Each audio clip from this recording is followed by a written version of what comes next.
Democratic Vice Presidential nominee Senator Tim Kaine is with us from Charlotte, North Carolina. Senator, good morning.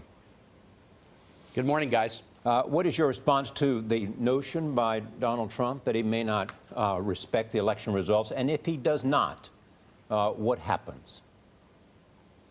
Well, Charlie, that was the big shocker of the evening. There were others, but you know, I lived in Honduras as a missionary 35 years ago, and it was a military dictatorship. And I certainly learned there that one of the central pillars of our democracy is people accepting the outcome of elections and the peaceful transfer of power. And that Donald Trump would try to pull that pillar down after a campaign where he has insulted everybody else, and now he's going to insult a very central premise of our democracy, was a huge shocker. I don't exactly know what it means, but it definitely means this. Everybody should turn out and vote. Early voting starts in North Carolina today. Let's send the biggest mandate we can so that his whines after the election do not attract any followers. Senator, I asked this last night in post-debate coverage. Why do you think he'd said that?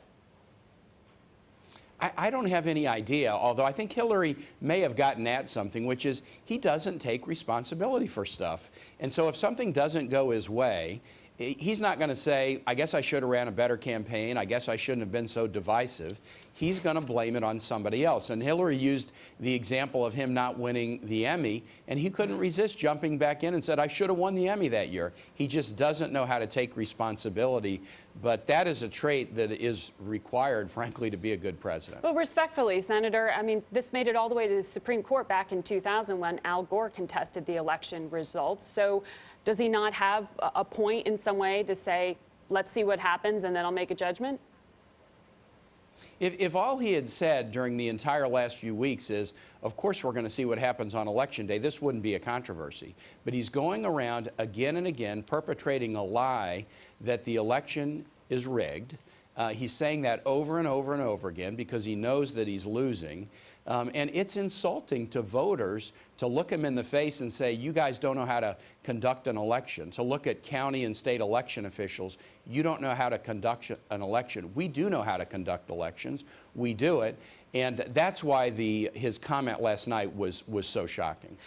Senator, 38% of those we polled in battleground states say that Clinton, they don't necessarily believe, tells the truth. You have 19 days left to convince them otherwise. How do you do that?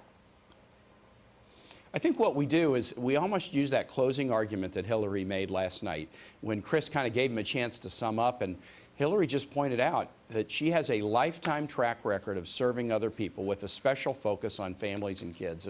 And what I say about this question on the trail is the best way to tell somebody's character in politics is look and see if they have a passion that showed up in their life before they ran for office and whether they've held on to that passion throughout their life. Hillary Clinton has a passion. She's going to wake up every day focusing on how her families and children doing as a barometer for how is the larger society doing. Donald Trump has a passion, but the passion is himself.